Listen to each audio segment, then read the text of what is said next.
주의 전에 올라오신 여러분을 주님의 이름으로 환영하고 축복드립니다.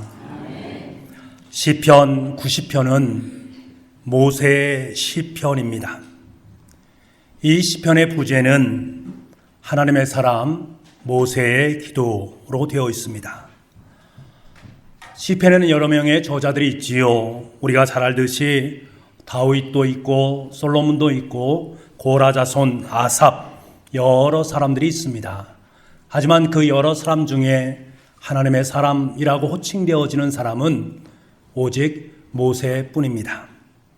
그렇다면 다른 사람에 비해서 모세가 어떠한 사람이었기에 하나님의 사람이라는 아름다운 호칭, 위대한 이름을 품게 되었을까? 먼저 모세는 이 세상에 태어나서 죽을 때까지 단 한 번도 자기 자신을 위한 거처를 만들지 않았다라는 것입니다. 태어나서 40년 동안 애굽 왕궁에서 삶을 살았습니다만 그 삶의 자리는 자기 자리가 아니었습니다. 임시 거처로 산 것뿐이지요. 그 후에 미디안 광야 땅에서 삶을 살아갑니다. 목동으로서의 삶을 살아가고 있는데 이곳 또한 자기의 집이 아니라 장인 어른의 집입니다. 그리고 마지막 40년은 광야에서의 유랑 생활을 하게 되었습니다. 그의 인생 120년, 일평생이 자기가 자기 자신을 위한 거처를 삼지 않고 순례의 길을 행했던 모습으로 우리에게 나타나고 있습니다. 모세는 자기를 위해서 자신의 거처를 자기 손으로 지어본 적이 없는 사람입니다. 모세는 자신의 거처를 세상에 두지 않았기 때문입니다. 자신의 거처는 세상에 있는 것이 아니라 바로 하나님이 내 인생의 거처가 되신다라고 여겼기 때문에 그렇습니다. 하나님을 거처 삼았기 때문에 120년 동안 자기 자신을 위한 거처를 만들지 않았던 것입니다. 그러한 모세의 모습을 아름답게 여기신 하나님께서는 그를 하나님의 사람이라고 호칭해 주셨습니다. 그리고 모세는 하나님의 부르심을 받은 후에는 자기 자신을 위해서 타락해 본 적이 단 한 번도 없는 사람입니다. 아브라함은 하나님의 부르심을 받은 후에 자신의 욕망을 위해서 여종과 동침을 해서 서자를 낳지 않았습니까? 이 땅으로 내려갔을 때에는 자신의 아내를 누이라고 속이지 않았습니까? 다윗은 하나님의 부름을 받은 후에는 남의 여인과 통정함으로 말미암아 사생아를 또한 낳지 않았습니까? 솔로몬 또한 말년에 우상 숭배와 성적 타락이 얼마나 극심했는지 모릅니다. 하지만 모세는 자신의 욕망으로 인해서 자신을 타락시킨 적이 한 번도 없습니다. 신광야에서 하나님께서 반석에서 물을 내라 라고 명령하라 라고 말씀하셨을 때 그 하나님의 명령에 순종하지 않은 적이 딱 한 번 있습니다. 하나님께 명령하라 한 것을 그는 화가 나서 지팡이로 2번을 친 것이 하나님께 잘못한 것입니다. 그런데 이것은요, 자기 자신의 욕심을 위해서 그렇게 한 것인가? 전혀 그렇지 않습니다. 그가 그렇게 한 것은 매일 만나를 먹이면서 매일 광야 땅에서 하나님께 허락하신 은혜를 받으면서 그 은혜 앞에 순종하지 못하고 여전히 하나님을 원망하고 불신하고 불평하고 있는 이스라엘 백성들의 모습에 보니 너무나 마음이 안타까운 거예요. 한심한 생각이 드는 거예요. 그래서 화가 나서 하나님께서 명령하라고 말씀하셨지만 그는 지팡이로 반석을 2번 치게 된 거예요. 모세는 하나님의 부르심 이후에 오직 하나님을 위해 이스라엘 민족을 위해서 살았습니다. 자기 자신의 욕심을 위해서 산 적이 없다라는 거지요. 그의 삶의 모습이 얼마나 아름다웠던지 하나님께서는 너는 하나님의 사람이다 아름다운 이름을 불러주셨습니다. 그리고 모세는 이스라엘 백성들을 위해서 자기의 생명을 조금조차 아끼지 않는 사람이었습니다. 모세가 하나님의 계명을 받으러 시내산에 올라갔을 때 이스라엘 백성들은 밑에서 금송아지 우상을 만들면서 이것이 하나님이다, 이것이 신이다 라면서 절을 하고 있었습니다. 이 일에 대해서 하나님께서는 진노하셔서 모세에게 말씀하십니다. 이스라엘 백성들을 진멸하겠다, 모두 없애버리겠다라고 말씀하십니다. 이 말씀에 대해서 모세가 뭐라고 기도합니까? 하나님의 생명책에 제 이름을 제하여 주십시오. 저들을 제발 살려주십시오 라고 기도합니다. 모세는 이스라엘 백성 대신에 자기가 대신 죽겠다라는 생명을 내어놓는 일을 서슴지 않던 사람이었습니다. 그 모습이 아름다워서 하나님께서는 그를 하나님의 사람이라고 불러주셨습니다. 그러니까 모세의 삶은 오직 하나님을 위해서, 하나님께서 사랑하는 이스라엘 백성들을 위해서 자신의 인생을 끝까지 달려갔던 하나님의 사람이었습니다. 그 모습을 아름답게 여기신 하나님께서 그의 이름을 하나님의 사람이라는 이름으로 아름답게 격상시켜 주신 거예요. 이런 모세의 인생은 오직 하나님을 위해, 하나님의 사역을 위해 모든 것을 다 바친 삶이었습니다. 그는 120년의 인생을 마감하면서 마지막 고별 설교를 우리에게 들려주지 않습니까? 그 설교의 끝에 이렇게 끝나고 있습니다. 이스라엘이여 너는 행복한 사람이로다. 여호와의 구원을 너같이 얻은 백성이 누구냐? 그는 너를 돕는 방패시요 내 영광의 칼이시로다. 이스라엘이여 너는 행복한 사람이로다. 이 말은 사실 자기 자신에게 들려주는 신앙 고백과도 같은 것이에요. 지난 120년 동안의 인생을 살면서 오직 하나님을 위해서 살아왔더니 그 삶 자체가 내 삶 속에 얼마나 기쁘고 얼마나 은혜스럽고 얼마나 행복했는지, 하나님, 저는 하나님 때문에 행복했습니다 라고 고백하는 신앙 고백의 의미가 이 속에 담겨져 있습니다. 사랑하는 성도 여러분, 저와 여러분의 고백이, 저와 여러분의 아름다운 신앙 고백이 이것이 될 수 있기를 원합니다. 평생 하나님을 위해 모든 것을 쏟아붓고 제일 마지막에 저는 하나님 때문에 행복했습니다. 하나님 때문에 아름다운 인생이었습니다. 저의 삶 속에서 하나님을 위해서 내 인생의 모든 부분을 다 내어놓았습니다. 하나님에서 하나님의 뜻을 이루기 위해서 모든 것을 다 이루었습니다. 고백할 수 있는 우리가 될 수 있기를 원합니다. 세상 사람들은 세상의 삶을 살면서 참으로 열심히 고분분투하면서 삶을 삽니다. 아무것도 이루지 못했다고 생각하면 내 자신의 인생이 무익한 것처럼 여겨집니다. 자랑할 만한 업적이 있어야 성공한 인생으로 여기는 것이 우리의 모습 아니겠습니까? 그래서요, 사람들은 온갖 직함에 자신의 이름을 적으면서 그 직함에 이런 일을 했다라는 것을 리스트를 적게 됩니다. 그리고 사람에게 열심히 그것을 돌리게 됩니다. 아마 선거철이니까 더 그런 일이 더 많아지겠지요. 집에는 감사패와 표창을 전시해 놓으면서 사람들에게 보여줍니다. 내가 얼마나 중요한 사람이냐, 우리 가정이 얼마나 뼈대가 깊은 가정인가를 말하고 싶은 마음이 있습니다. 여러분, 인생이 다 아는 날에 그것은 쓰레기장으로 갈 수밖에 없는 것들 아니겠습니까? 인생의 의미를 거기에 몰두하고 있는 것이 어찌 보면 어리석은 삶일 수도 있겠습니다.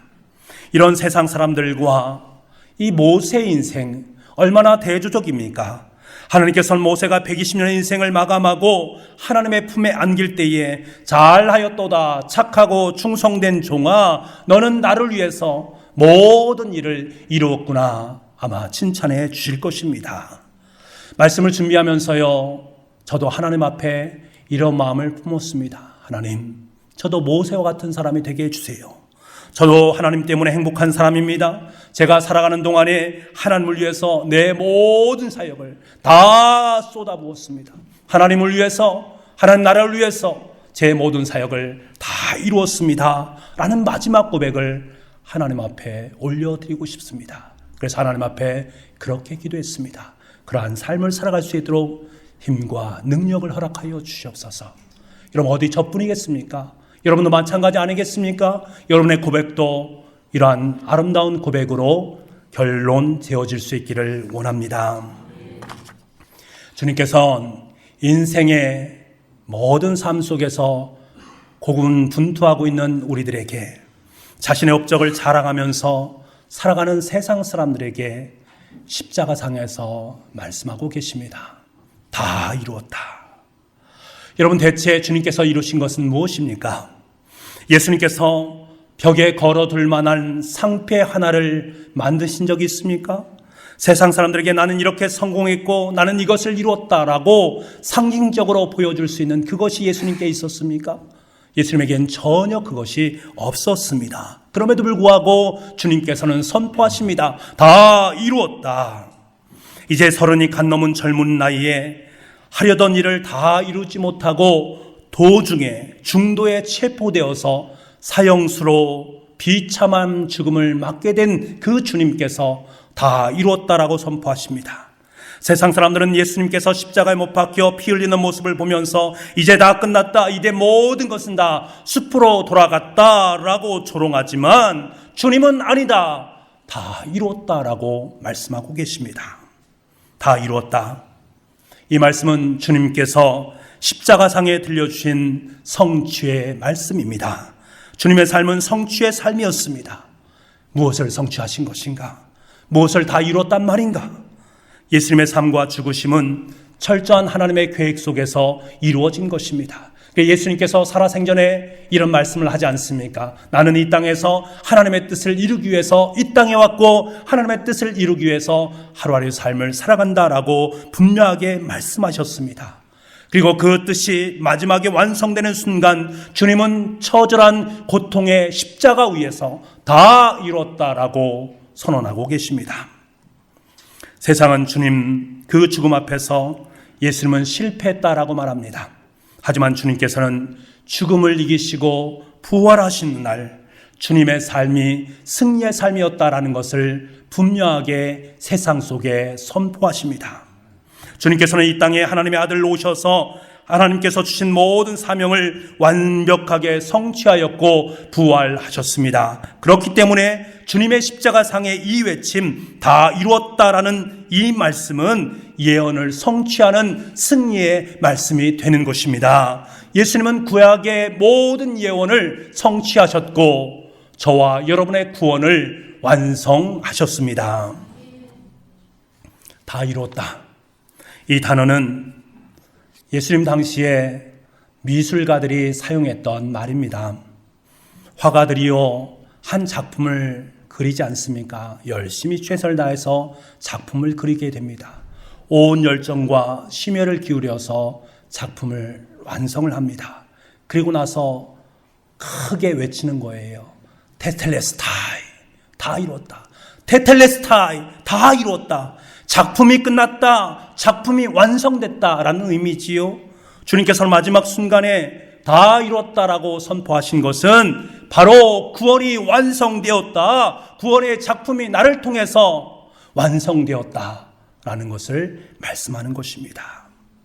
예수님은 인간의 모든 죄와 허물을 대신 짊어지시고 저주의 십자가에서 고난과 고통을 받으셨습니다.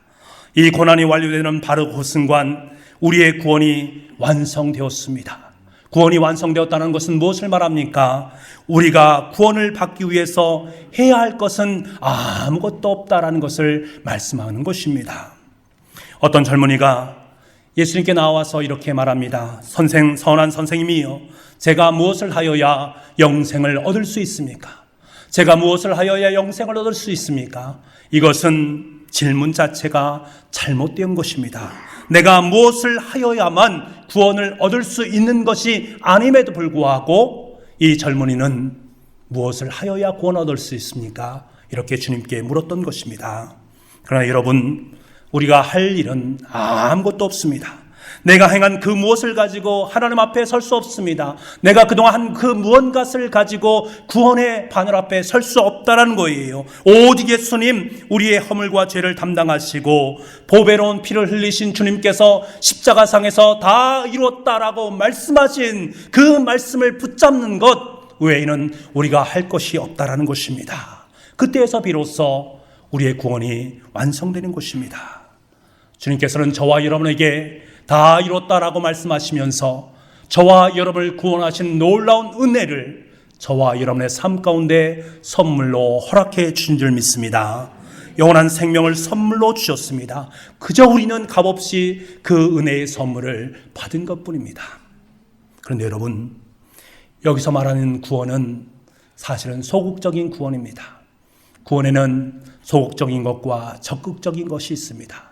하나님께서 우리의 삶 가운데 허락하신 것은 소극적인 구원을 통해서 적극적인 구원으로 나아가기를 원하는 주님의 마음이 있습니다. 우리는 주님께서 십자가상에서 다 이뤘다라는 그 말씀 앞에서 참된 구원을 맛보게 되었습니다. 그런데 그와 동시에 우리의 삶 가운데 덧입혀지는 것이 있어요. 그것이 무엇인가 하면 우리는 더 이상 죄인의 삶을 사는 것이 아니라 하나님의 자녀의 삶을 산다. 하나님께서 우리를 의인으로 불러주셨다라는 사실입니다.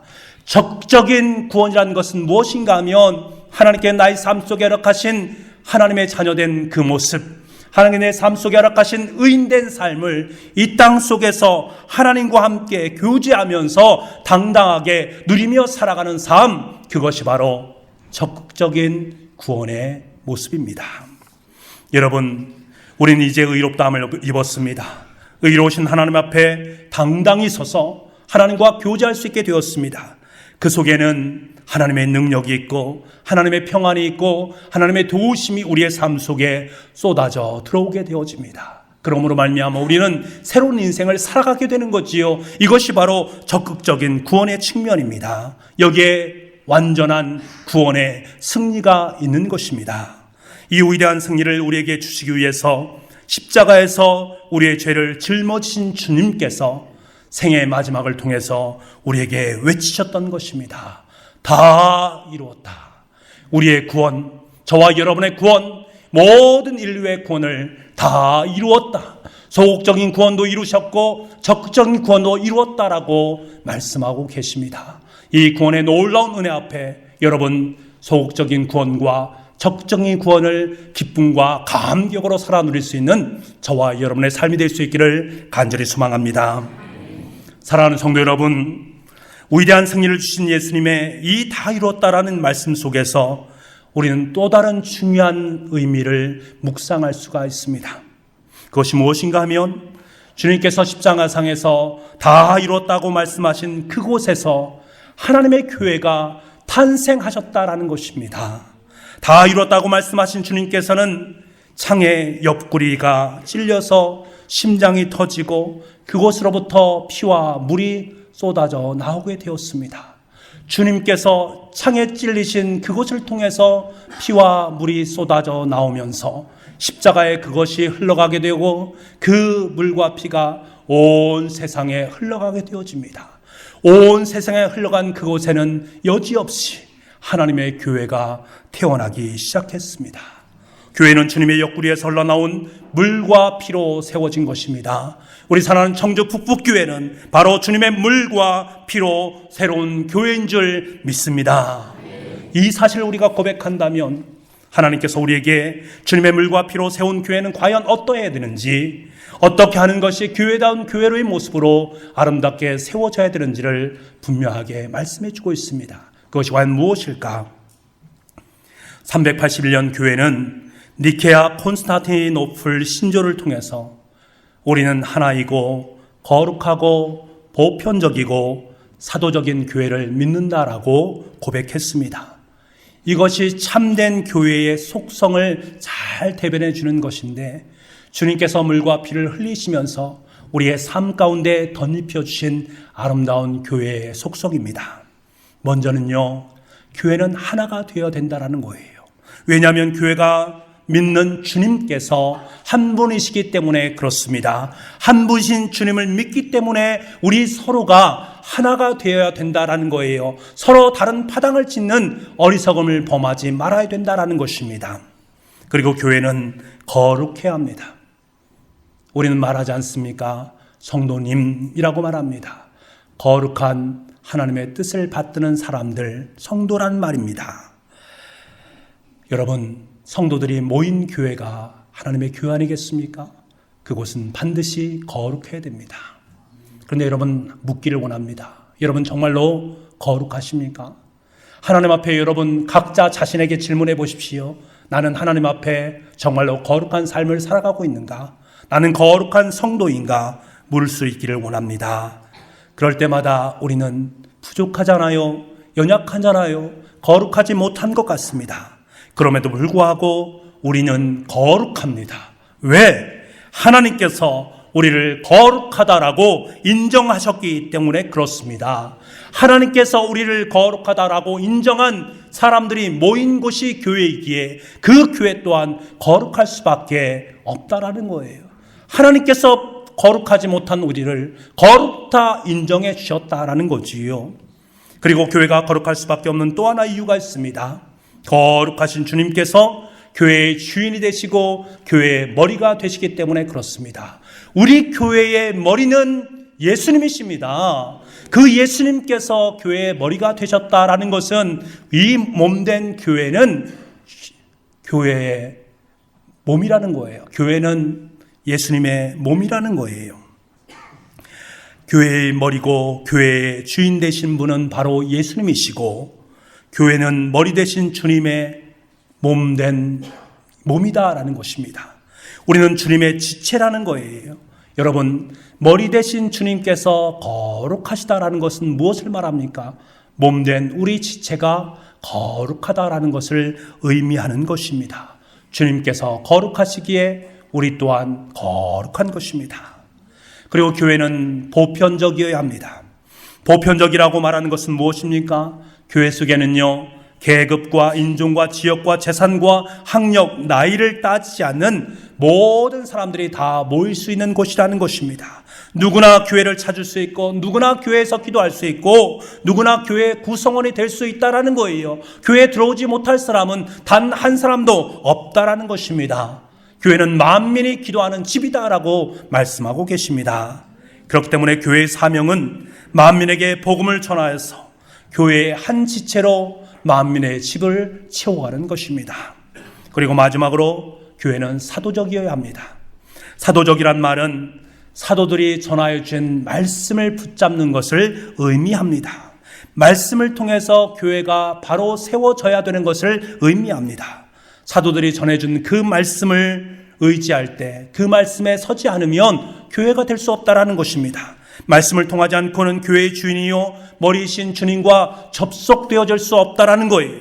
여러분, 주님의 말씀과 연결된 성도만이 주님의 말씀으로 날마다 교회다운 교회로 세워질 수 있다라는 것입니다. 그리고 사도적 교회라는 것은 복음을 위해서 자신의 목숨을 아끼지 아니한 그 사도들의 삶과 신앙을 아름답게 계승하는 것입니다. 주님의 교회는 그리스도의 복음을 세상 끝까지 전하기 위해서 교회의 사도들이 고난의 삶을 살았던 것처럼 우리 또한 고난에 동참하면서 주님의 복음을 세상 가운데 전하는 교회가 바로 사도적 교회인 것입니다. 여러분, 이 교회의 네 가지 속성들이 교회 속에서 아름답게 포함되어질 때 그 교회는 진정한 아름다운 교회로 세워지게 되는 것입니다. 여러분, 사랑하는 청주 북북교회 속에 바로 이러한 네 가지 아름다운 속성이 고스란히 배어 있습니까? 여러분, 어떻게 생각하십니까? 우리 교회 속에는 이 아름다운 네 가지 속성이 귀하게 자리매김할 수 있기를 간절히 소망합니다. 그런데 더 중요한 것은 이 속성들 속에 교회의 궁극적인 사명과 목적이 무엇인가를 우리에게 분명히 말씀하고 있다는 것이 중요합니다. 이 네 가지 속성을 통해서 교회에게 주님께서 정말로 말씀하시고자 하는 것이 과연 무엇일까?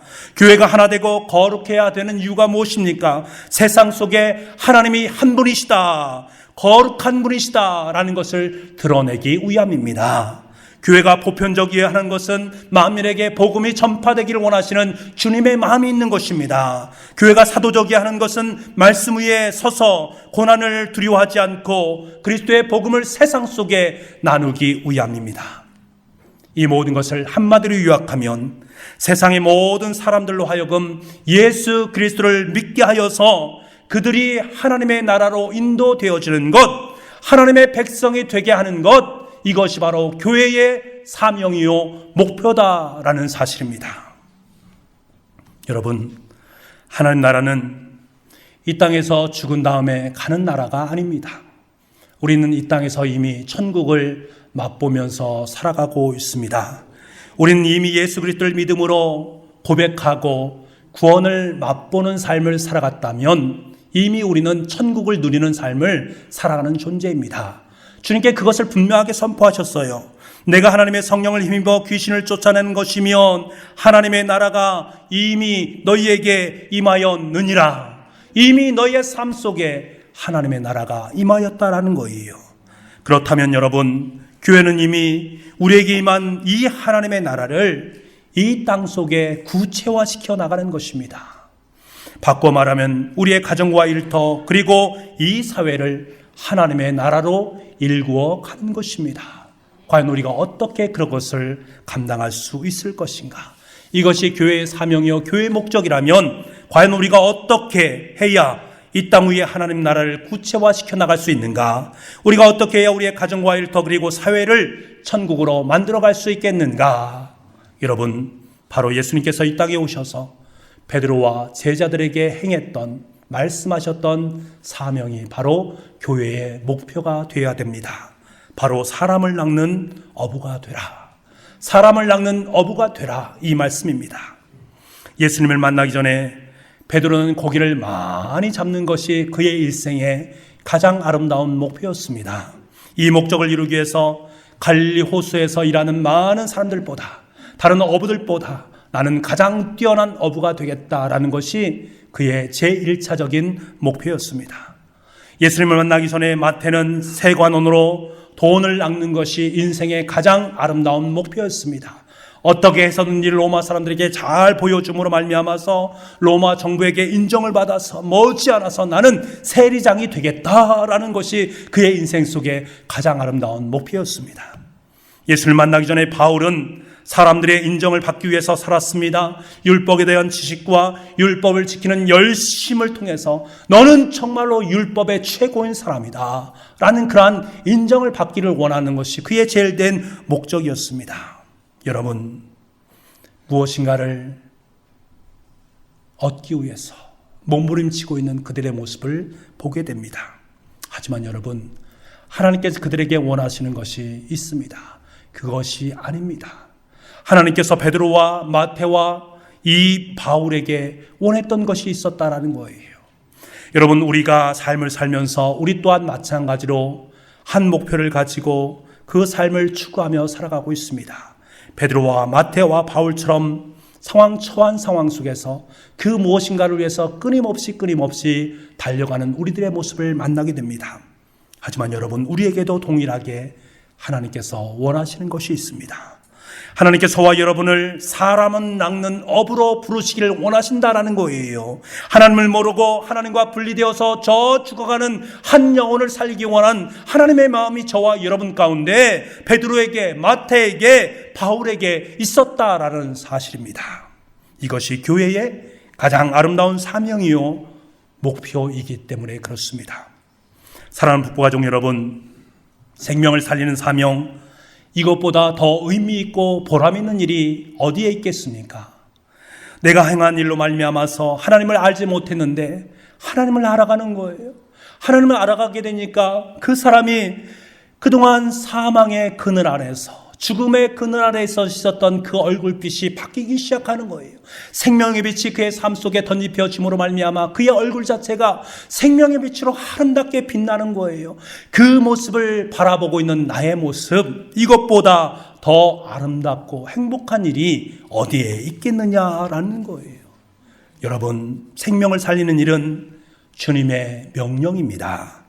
억지로 행하는 명령이 아니라 오히려 이 일을 통해서 우리의 마음속에 뿌듯한 의미와 기쁨을 안겨주시기 위한 주님의 명령이라는 거예요. 억지로 행하는 명령이 아니라 기쁜 마음으로 행하는 명령입니다. 왜 그렇습니까? 생명을 살리는 우리들의 마음속에 이미 주님의 기쁨과 평안과 생명을 가득 담았기 때문에 그렇습니다. 그 생명을 다른 사람에게 나누어주는 것이 가장 귀하고 가장 아름다운 사역이기 때문에 그렇습니다. 여러분, 한번 생각해 보세요.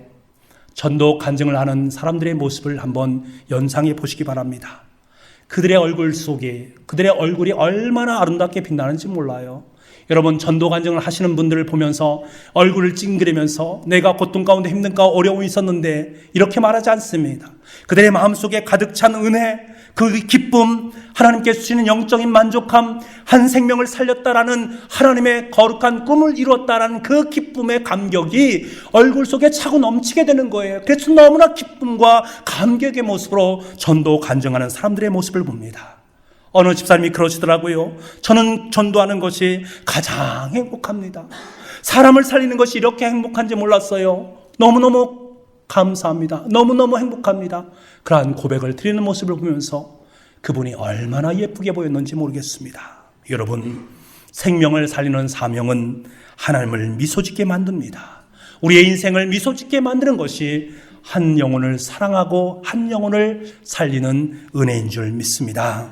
바라기는 저와 여러분이 세상 속에 가장 아름다운 표정으로 하나님의 사람, 생명을 살린 그것을 온 교우들과 아름답게 나누기를 간절히 소망합니다. 전도를 통해서 하나님께 나를 얼마나 사랑해 주셨고 십자가상에 다 이루었다고 말씀하신 그 하나님의 의미가 과연 무엇인가를 내게 깨닫게 하시니 너무나 감격스럽습니다. 감사합니다. 그 귀한 고백을 우리 모든 교우들과 아름답게 나눌 수 있기를 간절히 소망합니다. 여러분, 주님을 믿음으로 고백하며 살아가는 이 성도들은 생명을 살리는 소명을 우리에게 주었음을 믿어야 합니다. 예수 그리스도를 주님으로 고백하는 모든 사람들이라면 누구나 다 거룩한 소명을 마음속에 품고 있어야만 합니다. 우리의 삶을 통해서, 우리의 직업을 통해서, 궁극적으로 내가 하는 모든 일을 통해서 할 수 있는 한 생명을 살리는 것이 우리에게 가장 큰 소망이요 가장 큰 기쁨이 될 수 있기를 간절히 소망합니다. 사랑하는 북부가족 여러분, 이 거룩한 소명을 저와 여러분에게 전가시키기 위해서 주님께서는 십자가에 못 박혀 돌아가셨습니다. 고통의 십자가상에서 다 이루었다, 테텔레스타이 선포하셨습니다. 우리가 이 소명을 붙잡고 살아가기를 원하셔서 물과 피를 모두 다 쏟아 부으셨고 우리 사랑하는 청주 북북교회를 세워주셨습니다. 이 사실을 꼭 기억할 수 있기를 원합니다. 다 이뤘다라고 말씀하시는 주님의 십자가상의 외침 앞에 저와 여러분 또한 이렇게 동일하게 외칠 수 있기를 원합니다.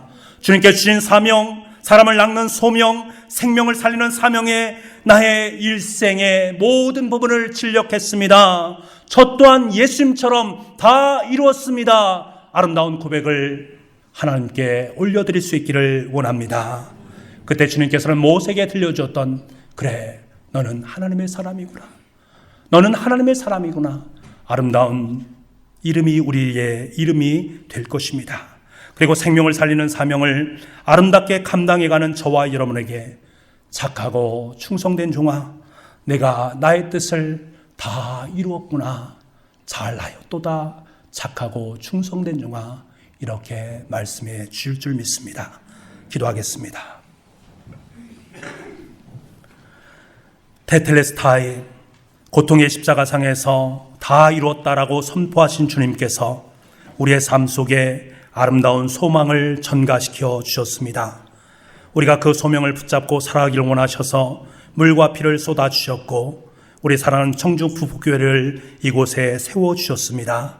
하나님 아버지, 주님께서 주신 사명, 사람을 낚는 소명, 생명을 살리는 사명에 나의 인생의 모든 부분을 진력할 수 있기를 원합니다. 그리고 우리가 마지막 때에 주님 앞에 나아가 주님을 위해서 한평생 아름다운 헌신의 삶을 살았습니다.